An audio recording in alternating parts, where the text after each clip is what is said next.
દુઃખ વગર ખબર ન પડે. પણ આપણે તો દુઃખ અને સુખ કયું? આપણા જીવનમાં દુઃખ કયું, સુખ કયું? તો કે આપણા જીવનમાં પૈસો આવે એ સુખ અને પૈસો વયો જાય એ દુઃખ. વિપદો નૈવ વિપદઃ સંપદો નૈવ સંપદઃ. જીવનમાં પૈસો આવે એ સુખ છે ને પૈસો વયો જાય એ દુઃખ છે. અરે સાહેબ, પૈસો તો આવે ને જાય, પૈસો આવે ને જાય, આ સુખ ને દુઃખ નથી. પણ ભગવાનનું નામ આપણા મોઢેથી ન લેવાય ને એ આપણી દુનિયાનું, આપણી જિંદગીનું દુઃખ છે. અને ભગવાનનું નામ તમે ગાઓ ને એ તમારા માટે જિંદગીનું સુખ છે સાહેબ. તમારા ઘરમાં ગમે તેટલો રૂપિયો હશે પણ તમે અત્યારે કથાના મંડપમાં બેહીને જે આનંદની અનુભૂતિ કરો એ તમારા ઘરમાં મળશે આનંદ? નહીં મળે સાહેબ. અહીંયા પરમાત્માનું નામ લેવાય છે, ઈશ્વરના નામનો મહિમા ગવાય છે. રામચરિત માનસમાં એક ચોપાઈ છે. હનુમાનજી મહારાજને પ્રશ્ન કર્યો, હનુમાન, આ દુનિયામાં દુઃખ અને સુખની પરિભાષા શું છે? અને આ દુનિયામાં સુખ અને દુઃખ શું છે? હનુમાન કહે છે, બાપજી, આ દુનિયામાં જ્યારે જ્યારે ભગવાનનું નામ ભૂલાઈ જાય ને એ મોટા મોટું જિંદગીનું દુઃખ છે. અને જ્યારે જ્યારે ભગવાનનું નામ યાદ આવે ને, જ્યારે ભગવાનના ગુણાનુવાદ ગવાય ને એ આ દુનિયાનું સૌથી મોટું સુખ છે. આ દુનિયાનું સૌથી મોટું સુખ છે. જબ તવ સુમિરન ભજન ન હો. જ્યારે જ્યારે ભગવાનનું ભજન ન થાય એ આ દુનિયાનું સૌથી મોટું દુઃખ છે. માતા કુંતા ભગવાનને પ્રાર્થના કરે,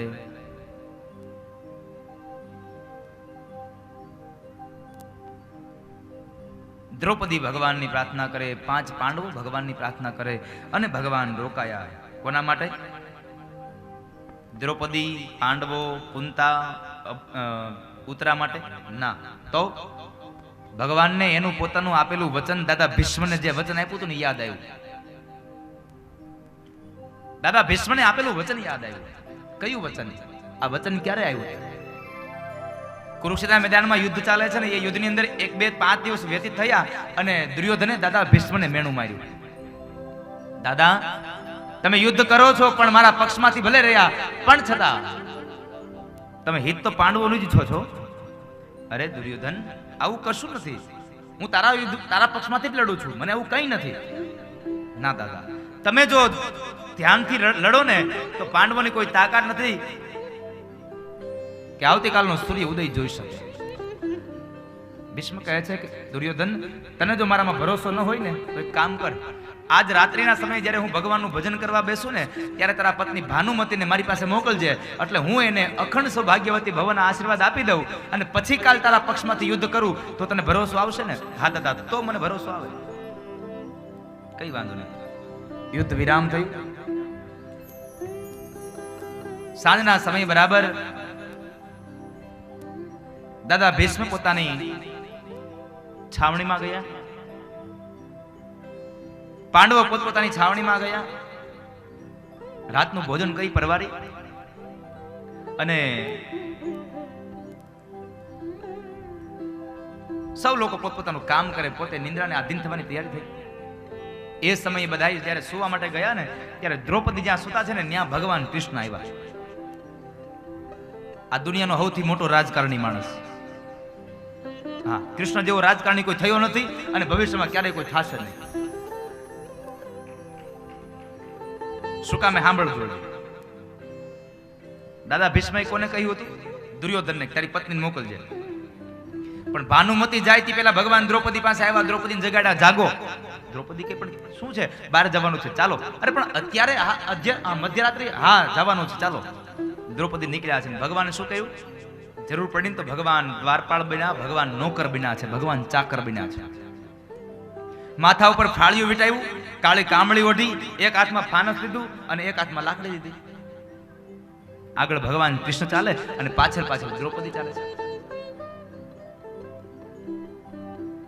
દાદા ભીષ્મના છાવણી પાસે આવ્યા ને ઉભા રહ્યા. ત્યાં ઉભા રહી અને એ સમયે ભગવાન કૃષ્ણ કહે છે, જાઓ અંદર ઓરડામાં, દાદાને પગે લાગી આવો. દ્રૌપદી બહાર, ભગવાન ઉભા રહ્યા, દ્રૌપદી અંદર ગયા અને સ્ત્રી આવ્યા છે આવો જણા અણસાડ આવ્યો દાદા ભીષ્મને. જઈને દ્રૌપદી પગે લાગ્યા ખોળો પાથરીને. પગે લાગ્યા એટલે એ જ સમયે ભીષ્મએ આશીર્વાદ આપી દીધા, કારણ કે એને તો હતું જ કે દુર્યોધનને કીધું છે એટલે ભાનુમતી આવશે, એટલે એને એમ કે ભાનુમતી આવ્યા છે, એને જોયું નહીં અને બંધ આંખમાં આશીર્વાદ આપી દીધા, અખંડ સૌભાગ્યવતી ભવ.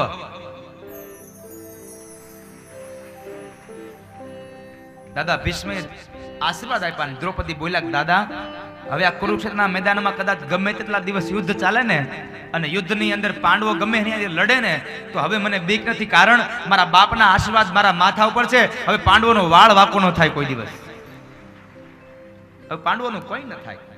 દ્રૌપદીનો અવાજ સાંભળ્યો એટલે ભીષ્મની આંખો ખુલી જાય, જોવે તો દ્રૌપદી, અને એકદમ આશ્ચર્યચકિત સાથે પૂછ્યું, દ્રૌપદી તું અહીંયા?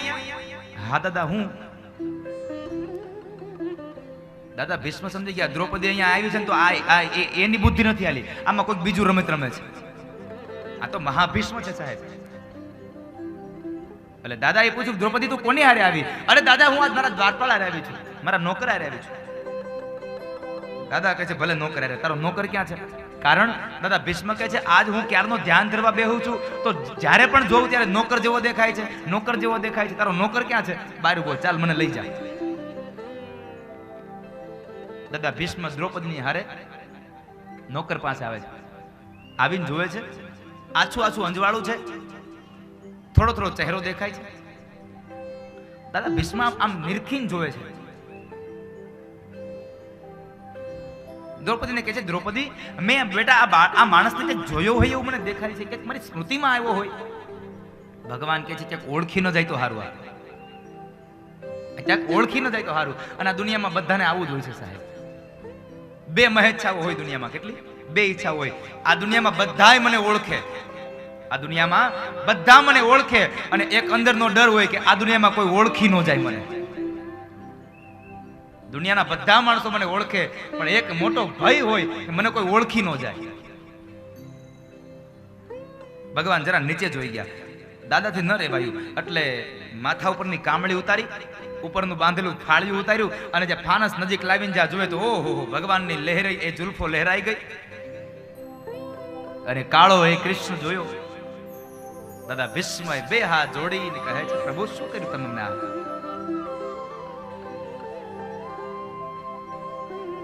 તમે મારી પૂજાનું મને આ પરિણામ આપ્યું, તમે મને છેતરી ગયા છો.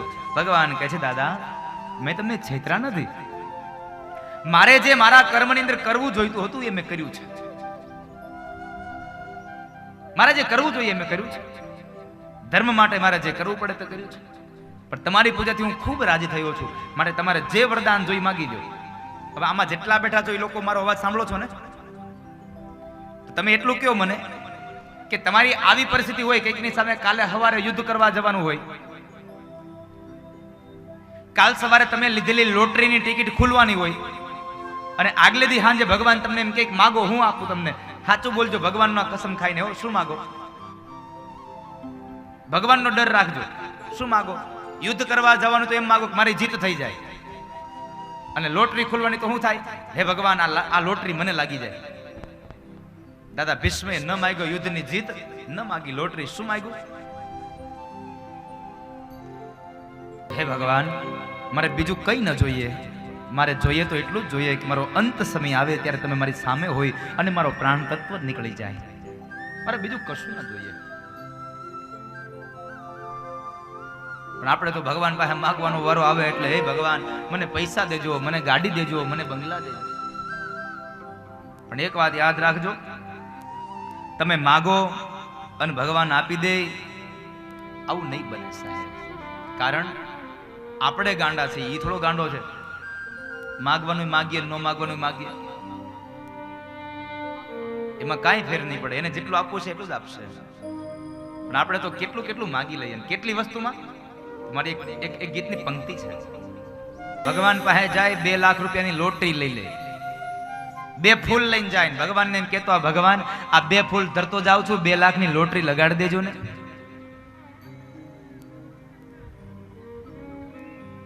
અરે સાહેબ 2 ફૂલમાં 2 લાખ આપી દે. અમુક તો ભગવાનની માનતાઓ કરે, વાત જવા દે. હે ભગવાન આ મારી ભેંસ ખોવાઈ ગઈ છે, જો ભેંસ જડી જાય ને તો 1 ડબ્બો તેલ તમને હું ચડાવી. 50,000ની ભેંસ ને 1500નો ડબ્બો. આ 1500માં કેટલી સીધી, કેટલો મોટો બેનિફિટ. ભગવાનના મંદિરે જઈએ ને આપણે તો કોઈ દિવસ ખાલી હાથ ન જવું. ભગવાનને યથાશક્તિ ભેટ ધરવી, ભગવાનને યથાશક્તિ પ્રસાદ ધરવો.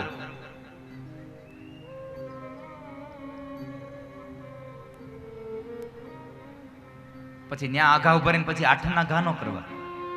પણ આપણે તો આરતી આવે એટલે સિક્કો જ ગોતતા હોય. બાજુવાળાને કે લાઈ તો સિક્કો. હા લે આ પણ ભગવાન પછી કહેશે તમને. ભગવાન કહે છે પિતામાં માગો શું આપું.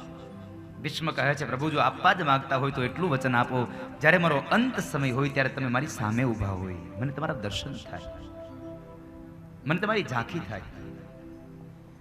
ભગવાનના દર્શનની હામ લાગી છે. હવે તમે અહીંયા આવ્યા છો તો હવે થોડી વાર માટે રોકાઈ જાઓ. સદેવ દેવો ભગવાન પ્રતીક્ષતા. હે પ્રભુ તમે હવે રોકાઓ, પ્રતીક્ષા કરો. કોની? મારા મૃત્યુ આવે ત્યાં સુધી. એટલે દાદા ભીષ્મને આપેલું વચન હતું, ભગવાન રોકાયા છે.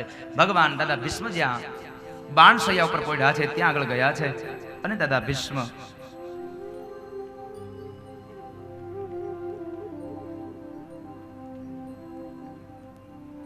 બાણશૈયામાં જે કુરુક્ષેત્ર મેદાનમાં પડ્યા છે ત્યાં આગળ ગયા. ભગવાન કહે છે પ્રભુ પિતામહ હવે તમે તમારા મૃત્યુને બોલાવી લો. દાદા ભીષ્મ કહે છે પ્રભુ એ મૃત્યુ ક્યાંથી આવે? કારણ હજી મારી એક કુંવારી દીકરી છે અને કુંવારી દીકરીનો એક હું બાપ છું. જ્યાં સુધી મારી દીકરીને પરણાવી ન દઉં ત્યાં સુધી મને મૃત્યુ ન આવે. 5 પાંડવો છે, દ્રૌપદી છે, આ તમામ વ્યક્તિઓ ખૂબ વિચારે છે કે હવે દાદાને કઈ દીકરી? દાદાએ તો લગ્ન કર્યા નથી, પોતાના પિતાશ્રીના સુખ માટે થઈ અને આજીવનભર બ્રહ્મચર્યાશ્રમનું પાલન કર્યું, તો હવે એને કઈ દીકરી? પણ કઈ દીકરી તો આધ્યાત્મિક અર્થમાં દાદા ભીષ્મ બોલ્યા છે. ભીષ્મએ ભગવાનની પ્રાર્થના કરી. શું કહે છે?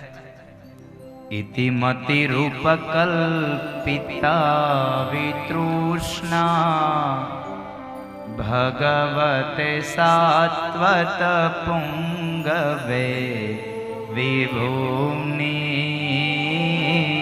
સ્વસુખમુપગતે ક્વચિદ વિહરતુ પ્રકૃતિમુપેયુષી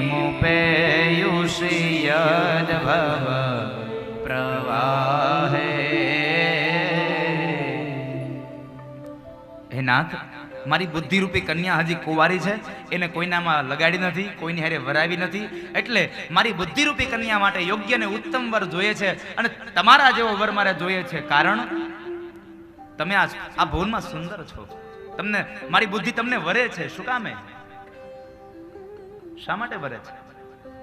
તો એના માટે દાદા ભીષ્મ કહે છે ત્રિભુવન કમનમ તમાલવર્ણમ રવિકર ગૌરવરાંબરમ દધાને વપુરલકકુલા વૃતાનનાભ્યમ વિજય સખેરતિરસ્તુ મે નવદ્યા. ત્રિભુવન કમનમ તમાલવર્ણમ રવિકર ગૌરવરાંબરમ દધાને. તમે રૂપમાં પણ સારા છો, દેખાવડા છો, પીળા પીતાંબર પહેર્યા છે, સરસ મજાના જરકસી જામા પહેર્યા છે. તમારા આ જુલ્ફો જોઈ અને મારું મન તમારામાં પરોવાઈ જાય છે. ભગવાનની અંદર આ મન પોરવવાની વાત કરીને એટલે ત્યાં ઉભેલા દ્રૌપદીને જરાક હાસ્ય આવે છે.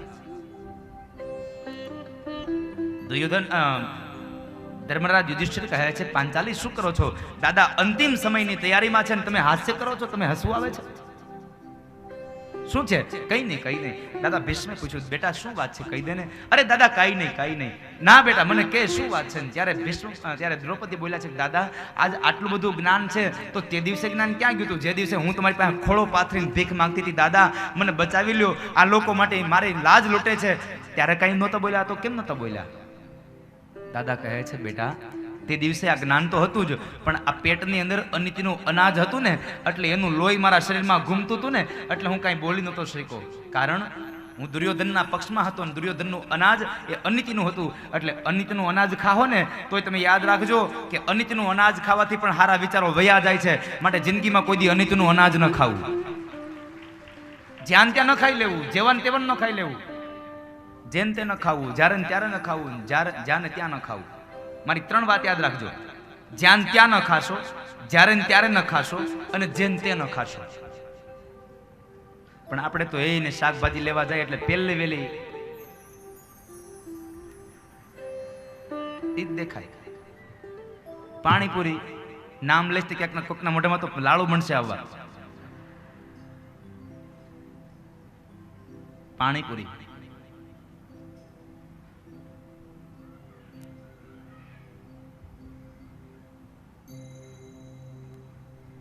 જ્યાં ત્યાં ન ખાવું સાહેબ. આપણો પુષ્ટિ સંપ્રદાય એમ કહે છે, શ્રીમદ વલ્લભાચાર્ય મહારાજ એમ કહે છે,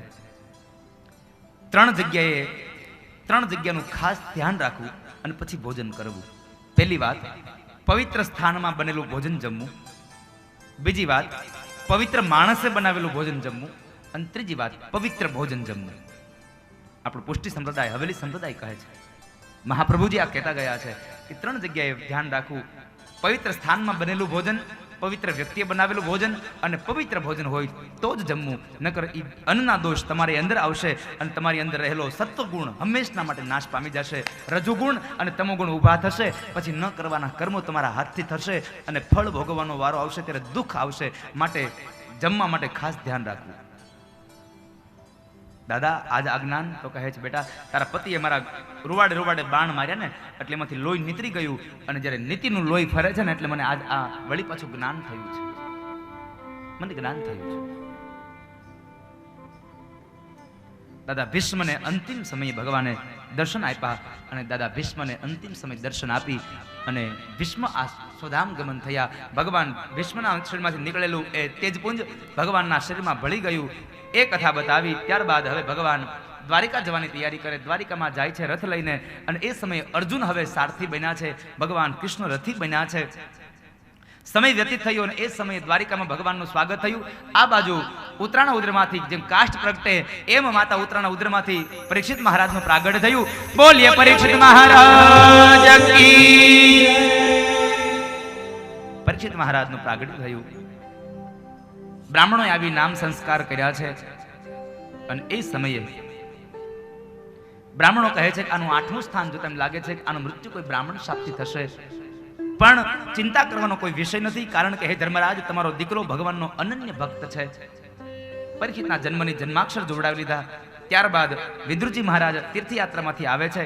એટલે તીર્થમાંથી આવેલા વિદુરે જોયું તો કૌરવો હાનિ પામ્યા છે, પાંડવોને રાજ મળ્યું છે, પણ ધૃતરાષ્ટ્ર અને ગાંધારી હજી બેઠા છે. એટલે ધૃતરાષ્ટ્ર અને ગાંધારીને સંદેશો આપ્યો. ધૃતરાષ્ટ્ર અને ગાંધારીને કહે છે, મહારાજ હવે તમે આ શરીર, હવે તો તમારો સમય થયો, હવે રાજને ભોગવવા કરતા તમે હવે ગંગાના કિનારે જઈ અને ભગવાનનું યજન કરો. હવે આશાઓને છોડી દો. આશાઓને છોડવી જોઈએ. આ દુનિયામાં બધું છૂટે પણ આશા ન છૂટે. અને ભગવાન એમ કહે છે, જેની આશા ન છૂટે ને એની આશા આ જન્મે નહીં તો બીજા જન્મે હું પૂરી કરું. ભગવાન બધાની અપેક્ષાઓ પૂરી કરે છે. આ જન્મમાં નહીં તો આના પછીના જન્મમાં, એના પછીના જન્મમાં તો એના પછીના જન્મમાં. એક સાદું ઉદાહરણ તમને આપું. જુઓ, આ જન્મે આપણે માણસ બન્યા, ધંધો કરીએ અને પછી થોડીક ભૌતિક સુખની ઈચ્છા થાય એટલે આપણને શું થાય, આપણી ઘરે સારી 4 વ્હીલ હોય પણ આપણને એમ થાય કે હાલને પૈસા કમાઈ લઉં અને એક ઓડી ગાડી લઈ લઉં, એક મર્સિડીઝ લઈ લઉં, એક BMW લઈ લઉં. મોટી ગાડી ખરીદવાનો એક સંકલ્પ થાય, એક આશા જાગે. પણ એ ઓડી ગાડી ખરીદવાનો સમય આવે ને ત્યાં પહેલા આપણે ઉપર વ્યા ગયા હોય એટલે સંકલ્પ અધૂરો રહ્યો. ઓડી ગાડી ખરીદવા હાટું આપણે કાળા દાગા કર્યા હોય, કેટલાયના પૈસા એમને લઈ લીધા હોય, કેટલાય ધંધામાં આપણે ભેળસેળ કરી હોય, આ બધું પાપનો જથ્થો ભેગો કર્યો હોય. એટલે આ જન્મે મરે એટલે બીજા જન્મે શું બને? ધોળિયો કૂતરું થાય. ભગવાન બીજા જન્મમાં ધોળું કૂતરું બનાવે અને એ ધોળું કૂતરું વળી પાછા મોટા માણસ હોય ને એની ઘરે એ લોકો પાળે. અને એ લોકો જ્યારે ફરવા જાય ત્યારે કઈ ગાડી હોય? કાં તો મર્સિડીઝ હોય, કાં BMW હોય, કાં ઓડી હોય. એટલે ધોળું કૂતરું હારે લઈને જાય એટલે એને ઓડીમાં બેહારે. એટલે ભગવાન કહે છે, આ જન્મે નહીં તો ઓલા જન્મે તને ઓડીમાં બેહારવાની સંકલ્પ પૂરો કરીશ. ભગવાન બધાની ઈચ્છાઓ સંપન્ન કરે છે. પણ માણા તરીકે ઓડીમાં બેહવું છે કે કૂતરા બનીને બોડીમાં બેહવું છે, ભલે એક ભાવ ઓછું બેહાય પણ માણા બનીને બેહાય. પણ અત્યારે તો માણસ છે ને સાહેબ કેટલો આમ કેટલો પરિવર્તિત યુગ થઈ ગયો. ઘરમાં મા બાપને ન હાચવે ને એટલું તો કૂતરાને હાચવતો હોય. પેલા કૂતરાની વાહે જેટલો સમય આપ્યો ને એટલો સમય તારા મા બાપની વાહે આપ, તારો ભાવ સુધરી જાય, તારો જિંદગી સુધરી જાય.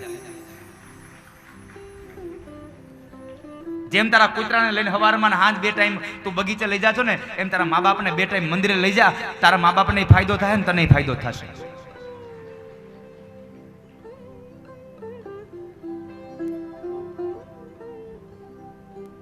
પણ અત્યારે કૂતરા પાળવામાં માણસને શોખ છે, મા બાપના પાલન પોષણમાં કોઈને શોખ નથી સાહેબ. ભગવાન દ્વારિકા ગયા છે,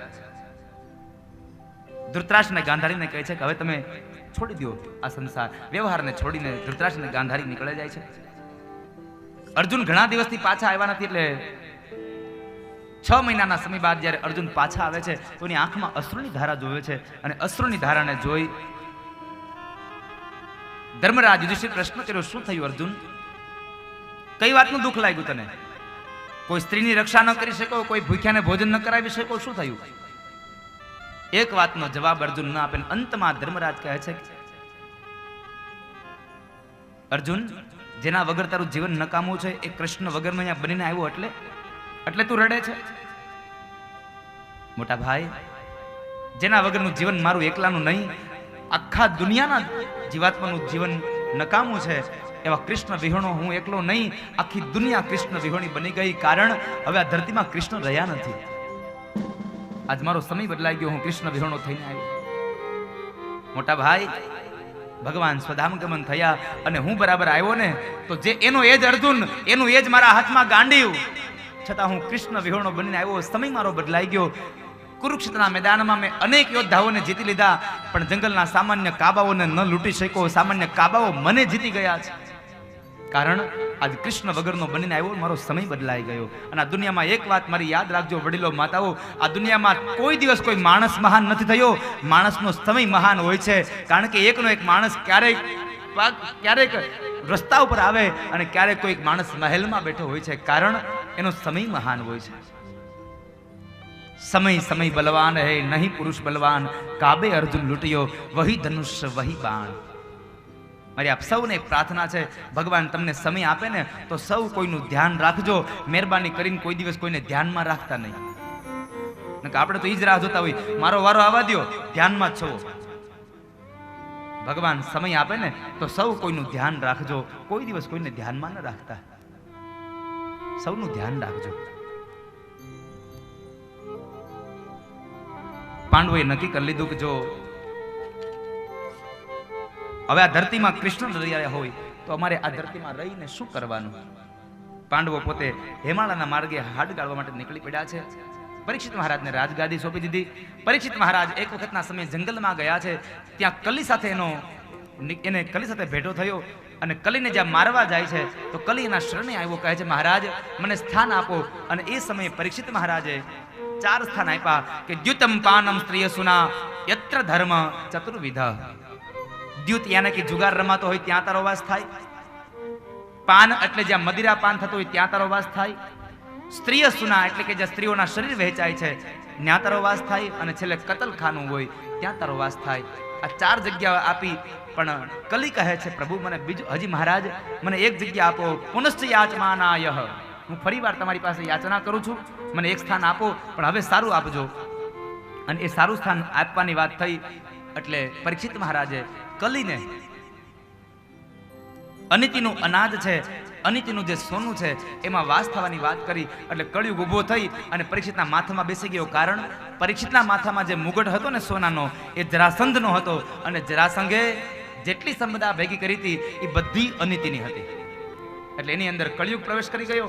અને કળિયુગ પ્રવેશ કર્યો એટલે પરીક્ષિત જેવો જ્ઞાની માણસ શમીક ઋષિના આશ્રમમાં ગયો અને શમીક ઋષિનું અપમાન કર્યું. એના ગળામાં મરેલો સર્પ પહેરાવ્યો. માથે કળિયુગ સવાર થાય ને એટલે માણસની મતિ ભ્રમ થઈ જાય. ભગવાનને પ્રાર્થના કરજો, ભગવાન ભલે ઓછું આપો પણ અમારા ઘરની અંદર નીતિનું અનાજ આવે ને એવી બુદ્ધિ આપજો. અમારા ઘરમાં કોઈ દી અનિતિનું અનાજ ન આવે. અમારા ઘરમાં કોઈ દી અનિતિ ન આવે. પણ આપણે તો ઈશ્વર પાસે માગવાની વાત તો પછી રહી, પણ અત્યારે તો શું થયું છે, માણસને એક જ વાત થઈ છે કે રાતોરાત પૈસા વાળું થવું છે, એટલે સામ દામ દંડ ભેદ જે કાંઈ અપનાવવું પડે અપનાવી અને આપણે રાતોરાત પૈસા વાળા થવા માટેના હરણફાળ મૂકી છે.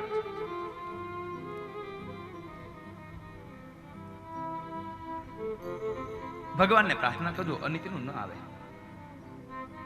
શમી ઋષિનું અપમાન કરીને રાજા પોતાના રાજમહેલમાં ગયો છે. આ બાજુ શૃંગીને ખબર પડી એટલે શૃંગીએ શ્રાપ આપ્યો કે જેણે મારા પિતાશ્રીના ગળામાં સર્પ પહેરાવ્યો છે એને આજથી 7મે દિવસે તક્ષકનાગ દંશ દઈ અને મૃત્યુ થાશો. પરીક્ષિત ઘરે જઈ જ્યાં મુગટ ઉતારે તો માથાનો મુગટ જ્યાં નીચે મૂક્યો ત્યાં મતિ ભ્રમ થઈ કે આ તો શું થયું, ન થવાનું કર્મ થઈ ચૂક્યું. દીકરાઓને રાજગાદી સોંપે છે. શમી ઋષિના આશ્રમમાં આવે છે. શમી ઋષિના આશ્રમમાં આવીને જ્યાં શ્રાપ મળેલાની વાત સાંભળી એટલે જન્મેન્દ્રી આદિ રાજાઓને રાજગાદી સોંપી દઈ અને પોતે ગંગાના કિનારે જઈ અનશન વ્રત લઈ અને બેઠા છે. કોઈક મને ભાગવત સંભળાવે એ ભાવથી માત્ર બેઠા છે. ભાગવત સાંભળવાના ભાવથી એ માણસ બેઠા છે. કોઈ અહીં ભાગવત સંભળાવવા આવતું નથી. ત્યારે ભાગવતકાર એમ કહે છે કે દેવર્ષિ નારદ સુખદેવજી મહારાજને લઈ અને ગંગાના કિનારે ગયા અને ત્યાં આગળ રાજા પરીક્ષિતે સુખદેવજી મહારાજનું સન્માન કર્યું, સ્વાગત કર્યું. અને એ સમયે પ્રથમ સ્કંદ વિરામ કર્યો, દ્વિતીય સ્કંદનો પ્રારંભ થાય અને દ્વિતીય સ્કંદના પ્રારંભની અંદર પરીક્ષિત રાજાએ પ્રશ્ન કર્યો, બાપજી જે માણસનું મૃત્યુ નજીક હોય એને શું કરવું જોઈએ? આ પ્રશ્ન બહુ શ્રેષ્ઠ છે, બહુ શ્રેષ્ઠ પ્રશ્ન છે. જે માણસનું મૃત્યુ નજીક હોય એને શું કરવું જોઈએ? સાંભળ રાજા, તારો પ્રશ્ન મને ખૂબ ગમ્યો છે એટલે હું તને વાત કરું. અને ભગવાન સુખદેવ બોલ્યા છે, વર્યાને શતે પ્રશ્ન કૃતો લોકહિતમ નૃપ આત્મવિત સંમત્ત પૂષા શ્રોતવ્યાદી શ્રુયઃ પરઃ. રાજા, તારો પ્રશ્ન બહુ શ્રેષ્ઠ છે. જેનું મૃત્યુ નજીક હોય એને શું કરવું જોઈએ? તો જેનું મૃત્યુ નજીક હોય એને ઈશ્વરનું યજન કરવું જોઈએ, એને ભગવાનનું ભજન કરવું જોઈએ. અને આ દુનિયામાં દરેકનું મૃત્યુ નજીક છે, પણ ક્યારે છે ખબર નથી સાહેબ. માટે ભગવાનનું યજન તો કરવું જ રહ્યું. એક મહારાજ ઉભા થઈને કહે છે, બાપજી પરીક્ષિતને તો ખબર છે કે આજથી 7મે દિવસે મારું મૃત્યુ છે, પણ જેને ખબર જ નથી એને શું કરવાનું? સુખદેવ કહે છે કે ભાઈ બહુ સીધી વાત છે. પરીક્ષિતને ખબર છે કે આજથી 7મે દિવસે મારું મૃત્યુ છે, જ્યારે આપણને તો ખબર જ નથી ક્યારે મૃત્યુ છે આપણું. અને વાતે સાચી છે, આપણને ક્યાં ખબર છે કાલ સવારે શું થાય? હે ભાઈ, કોઈને ખબર છે કે આજે સાંજે આપણે જમશું કે નહીં જમવી? કેટલા લોકોને ખબર છે સાંજે જમવાનું છે? જરા હાથ ઊંચો કરો.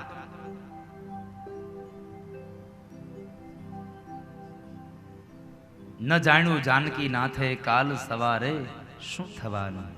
તો હું ને તમે તો પામર મનુષ્ય છીએ, ક્યાંથી ખબર પડે શું થશે? નહીં ખબર પડે.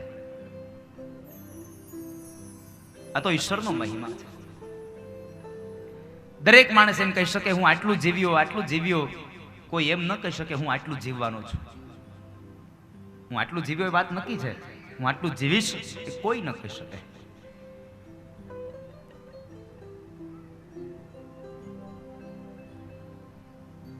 જેટલું ભેગું કર્યું છે ને એ બધું મૂકીને વયું જવાનું અહીંયા. માટે કહ્યું છે કે આપ જ્યારે પણ ભેગું કરો ને ત્યારે એ ભેગું કરેલું વાપરતા પણ શીખજો. પાછા આવા ધર્મના કાર્ય આવે ને ત્યારે વાપરી લેજો, આમનું પડ્યું રહે. સિકંદર જ્યારે મૃત્યુ પામ્યો ને ત્યારે પેલા કહેતો ગયો હતો કે ભાઈ જેટલું પણ હું જ્યારે પણ જીવો છું, પણ જ્યારે મૃત્યુ પામું ને ત્યારે મારા 2 હાથને ખુલ્લા રાખજો, કારણ સમાજના લોકોને ખબર પડે કે હું જ્યારે આવ્યો હતો ત્યારે પણ ખુલ્લા હાથે આવ્યો હતો અને આટલી બધી મહેનત કર્યા પછી આટલું બધું મેળવ્યું, પણ ગયો તોય ખુલ્લા હાથે જ ગયો, ખાલી હાથે ગયો. માટે મારા હાથ ખુલ્લા રાખજો, સમાજને ખબર પડે. ખાલી હાથે જ જવું પડશે, એમાં કોઈ સંશય નથી. એટલે મને કહેવું ગમે છે, જીવને તો શ્વાસ નહીં સગાય છે. જેવો આમાંથી જીવડો નીકળી જાય ને અને તરત જ આપણને બધા લોકો આપણે બાળી આવશે. જેને આપણે આપણા કહી છે ને એ જ બાળવા વાળા છે, કોઈ હારે બળનારા નથી આ દુનિયામાં. દુનિયામાં બાળવા વાળા જોયા છે, હારે બળનારા નથી જોયા કોઈ દિવસ. જેને આપણે આપણા કહીએ એ જ આપણને સ્મશાને આવીને બાળી જાય છે, કોઈ હારે બળતા નથી. સગા સગા તમે શું કરો, સગા બાળી પાછા વળ્યા. સગા સગા તમે શું કરો, સગા બાળીને પાછા વળ્યા. સાચા સગા જંગલના લાકડા ભેગા આવીને ઈ બળ્યા. જંગલના લાકડા ભેગા બળ્યા. બાકી જેને આપણે આપણી માં, આપણો દીકરો, આપણી દીકરી, આપણો બાપ, આપણો ભાઈ જેને કહેતા હતા ને બધા બાળીને પાછા ઘરે વહી આવ્યા અને 5મે દિવસે એને મજાના લાડવા ખાધા. કોણ કોઈનું છાય સાહેબ? ખબર સાહેબ કાલે સવારે શું થશે? માટે રાજા જેનું મૃત્યુ નજીક હોય એને ઈશ્વરનું યજન કરવું. અને આમ પણ એક વાત નક્કી છે કે પરીક્ષિત રાજાનું મૃત્યુ 7મે દિવસે હતું, જ્યારે મારું ને તમારું મૃત્યુ 7 જ દિવસમાં છે. ગુજરાતીમાં એક કવિતા આવે છે, રવિ પછી તો સોમ છે, ત્રીજો મંગળવાર, ચોથો બુધ ગુરુ, 5મો છઠ્ઠો શુક્રવાર, શનિવાર તે 7મો છેલ્લો વાર ગણાય. આમ કરીને અઠવાડિયું 7 વારનું થાય. 7 જ દિવસમાં જવાનું છે. માટે ભગવાન ઈશ્વરનું યજન કરજો બાપ, પરમાત્માના નામનો આશ્રય કરજો. આ જગતના નિર્માણની કથા બતાવે છે, પણ જગતના નિર્માણની કથા 2 વખત આવી છે. એક વખત મૈત્રેય મહારાજ મુનિ વિદુરને કહે છે અને બીજી વાર અહીંયા ભગવાન સુખદેવ રાજા પરીક્ષિતને કહે. એટલે આ સૃષ્ટિના નિર્માણની કથા બતાવી અને એક વાત બહુ મસ્ત બતાવી કે આ દુનિયામાં મુક્તિ 2 પ્રકારે મળે છે, મોક્ષ 2 પ્રકારે મળે છે. પહેલી મુક્તિ એક પ્રકાર છે ક્રમ મુક્તિ અને એક પ્રકાર છે સદ્યો મુક્તિ. આ બેમાં તફાવત હું તો કહેવાય છે કે મારી ભાષામાં કહું તો મુસાફરી કરવાની છે, એક મુસાફરી પ્લેનમાં છે અને એક મુસાફરી ટ્રેનમાં છે. તમારે શેમાં કરવી એ નક્કી તમારે કરવાનું. પ્લેનમાં બેહવું હોય તો પૈસા વધારે જોઈએ, ટ્રેનમાં બેહવું હોય તો પૈસા ઓછા જોઈએ, સમય વધારે લાગે, એક પછી એક સ્ટેશન થતી જાય. એટલે મુક્તિ તમારે જોતી હોય, જો સદ્યો મુક્તિ જોતી હોય તો ભગવાનના નામનું નાણું વધારે ભેગું કરવું પડશે. અને ક્રમ મુક્તિ જોતી હોય કે માણસમાંથી નીકળીને પછી પશુમાં, પશુમાંથી નીકળીને પક્ષીમાં, પક્ષીમાંથી કીડા મકોડામાં, અને પછી મુક્તિ જોતી હોય તો તમારે ભગવાનનું નામનું ઓછું નાણું ભેગું કરવું પડશે. નક્કી તમારે કરવાનું કે મનુષ્ય અવતાર મેળવો સિદ્ધિ મુક્તિ જોઈએ છે કે પછી જોઈએ છે. મુક્તિના 2 પ્રકારની વાત બતાવી અને અંતમાં બતાવ્યું કે શ્રીમદ ભાગવત મહાપુરાણ છે, એટલે ભાગવત મહાપુરાણના 10 લક્ષણો બતાવ્યા. કયા કયા? અત્ર સર્ગો વિસર્ગશ્ચ સ્થાનમ પોષણમુત્તય મન્વંતરે ઈશાનો કથા નિરોધ્યો મુક્તિયાશ્રય. સ્થાન, સર્ગ, સર્ગ વિસર્ગ, સ્થાન, પોષી ઉત્વંતર, મન્વંતર કથા, નિરોધ્ય કથા, મુક્તિ કથા અને આશ્રય કથા. આ 10 મહાલક્ષણો બતાવ્યા છે. ભાગવત એ મહાપુરાણ છે એટલે 10 લક્ષણો બતાવ્યા. સર્ગ, વિસર્ગ, સ્થાન, પોષણ, ઉતિ, મન્વંતર, ઈશાનો, નિરોધ્ય, મુક્તિ અને છેલ્લે આશ્રય. 3જા સ્કંદથી લઈને 12મા સ્કંદ સુધી નામ આપ્યા. તો આગળના 2 સ્કંદને, પહેલો સ્કંદ અધિકાર લીલા, બીજો સ્કંદ સાધન લીલા. અધિકાર મળે એટલે સાધન મળે, સાધન મળે એટલે પછી તમને સર્ગ, વિસર્ગ, સ્થાન, પોષણ, ઉતિ, મન્વંતર આ બધું જ મળતું રહે સાહેબ.